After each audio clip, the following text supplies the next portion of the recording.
So the first story I'm going to tell you tonight is one of the very first narrative pieces I ever wrote. I'd been writing a blog for a very long time, and I felt like blogging wasn't real writing because I felt like it was just talking about stuff. And I had challenged myself to come up with a story that had a beginning and a middle and an end that would be entertaining to people. That wasn't constantly unfolding over the course of an entire year, a few posts at a time. And this actually kind of came across by accident. This story started out in a reply to an email when I was telling my friend about this silly thing that had happened to me, and then I realized, I'm telling a story with a beginning, a middle, and an end. And that's what this story is. And this story is called The Trade. When I was a kid, I traded my Death Star for a land speeder and $5. The kid who talked me into the trade wasn't really a friend by choice. He was the son of some of my mom and dad's dirty, skanky hippie friends. And we would play together at his house while our parents listened to Fleetwood Mac in the den with the door closed, giggling about everything. Loving you isn't the right thing to do. So he and I were like prisoners of war. We were forced to share a cell, knowing that once the war was over, we would likely never talk again. How can I ever change the way that I feel? Now, I was aware of this situation, even though I was only 8 years old. So I was naturally skeptical of anything this kid offered me. He was already 10 years old in the double digits, so I knew that I should be a little wary of him. You can go your own way. You can go your own way.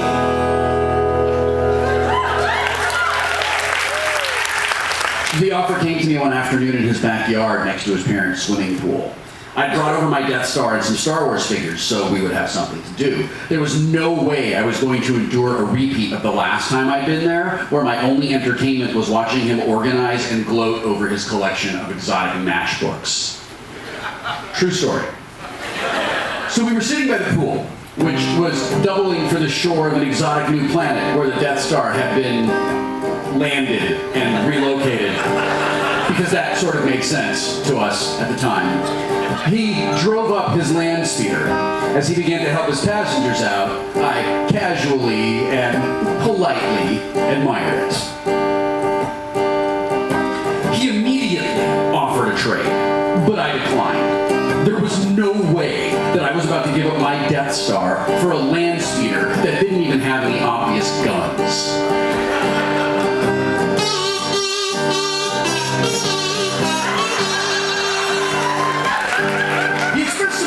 My reluctance. He showed off its exciting retractable wheels and exquisitely detailed dashboard sticker. Although I was intrigued, I resisted. I really liked my Death Star. It had this cool trash compactor monster.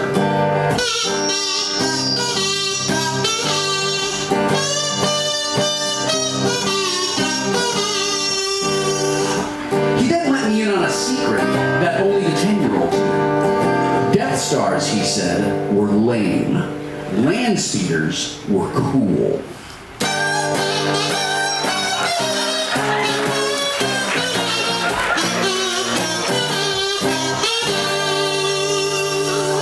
Well, this was news to me. It gave me pause for consideration.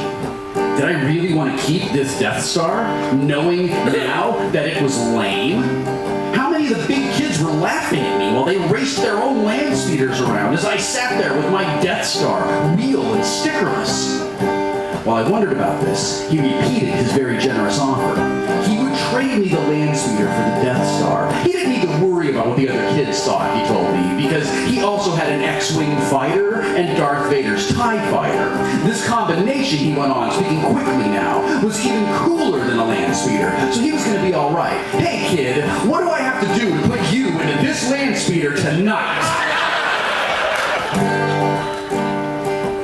While I considered this new information, he made me an offer I couldn't refuse. He would give me $5 to sweeten the deal.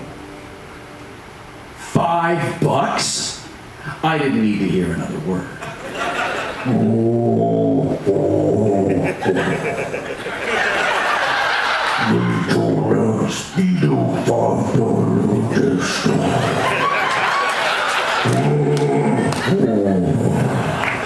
Having a flashback now.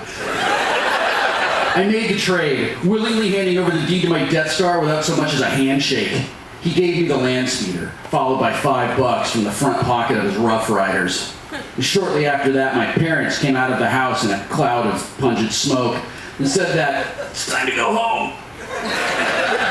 We made a stop on the way to load up on chips and pretzels and Funyuns and Snickers bars and Pringles and ice cream and Lowrider magazine.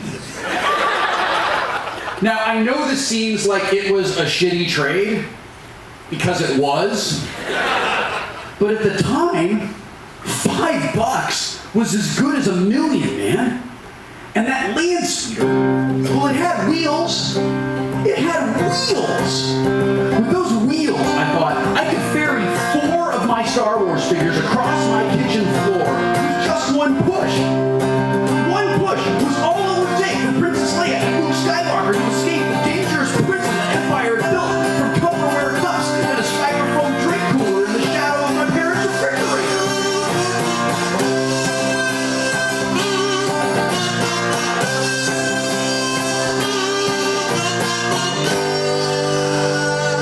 They would be accompanied on their journey to the safety of the rebel base, cleverly hidden from the Empire beneath the breakfast table, by C-3PO and R2-D2, who would be attached to the back of their seats via this amazing foot peg technology.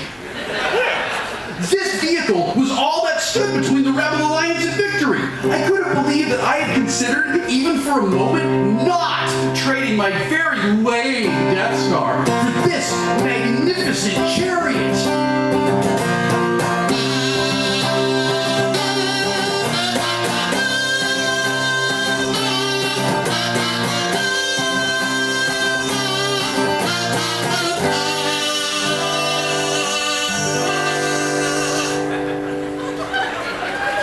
The entire drive home, I sat on the back seat of the 1971 VW microbus, paying no attention to the cool strains of the Grateful Dead playing out of the 8-track while my mom made something complicated on the back of a Frisbee.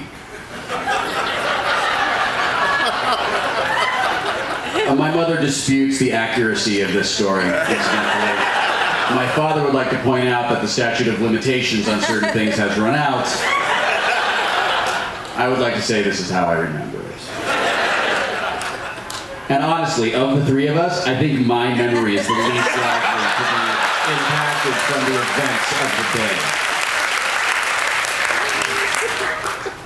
My mind was focused on the coming prison escape and the ensuing battle, where I just knew the Empire would enlist the help of G.I. Joe and probably He-Man, even though He-Man was totally the wrong scale, because the Empire fights dirty that way.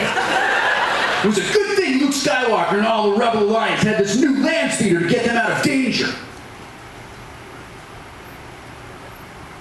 Once I got home, and I was on the kitchen floor, the reality of the trade did not meet the grand buildup it had been given by my young imagination. That single push did not send my heroes to quick safety. Rather, it sent them forward about 6 inches and to the left, where they came to an anticlimactic rest against the front of the dishwasher. The foot peg technology, about which I had been so excited hours before, was quickly and painfully replaced by the more reliable and time-tested Scotch tape and rubber band technology. The novelty of rolling that land speeder around on the floor quickly wore off. And I really missed my Death Star. It had a cool trash compactor monster.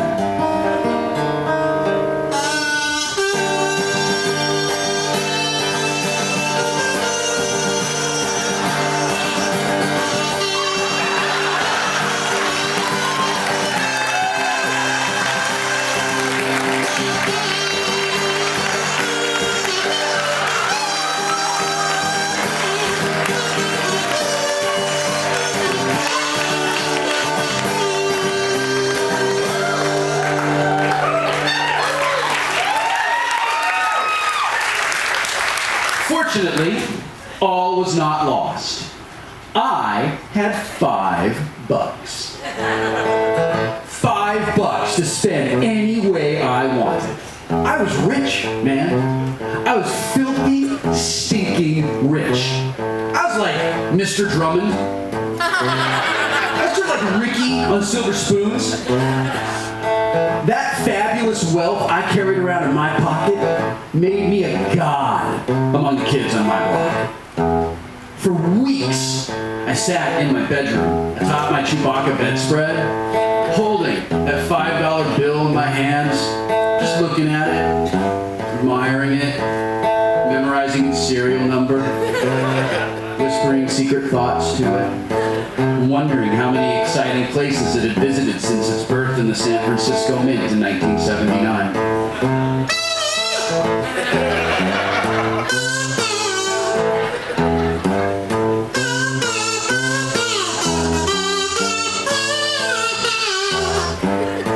I spent countless hours basking in the glow of unimaginable wealth, while the now forgotten land speeder gathered dust in the back of my closet behind Mr. Machine and a partially completed model of the USS Arizona.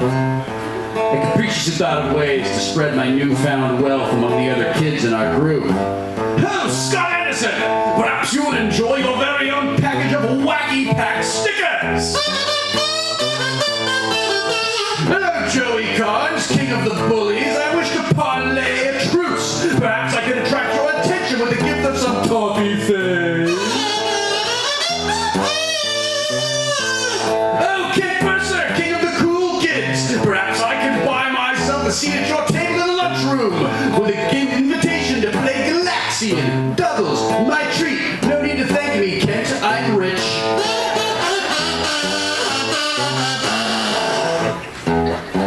Generous with my new wealth. I'll be an 8-year-old philanthropist. Set a foundation for those children around the corner, the ones who always wear the same clothes in summertime and smell funny and bring home those lice warnings after the first day of school.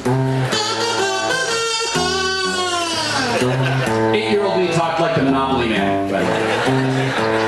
Perhaps I'll stand outside the front doors of Sunderland Discount Variety and offer low-interest loans to children who wish to play Gyrus or Star Castle.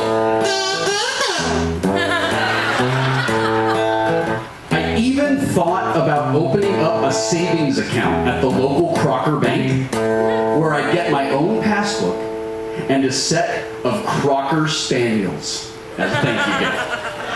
Plush toys. If you grew up in Southern California in the 70s and 80s, you probably remember the commercials. They're like pound puppies, but better. Ultimately, though, like any normal 8-year-old, I kept it all for myself.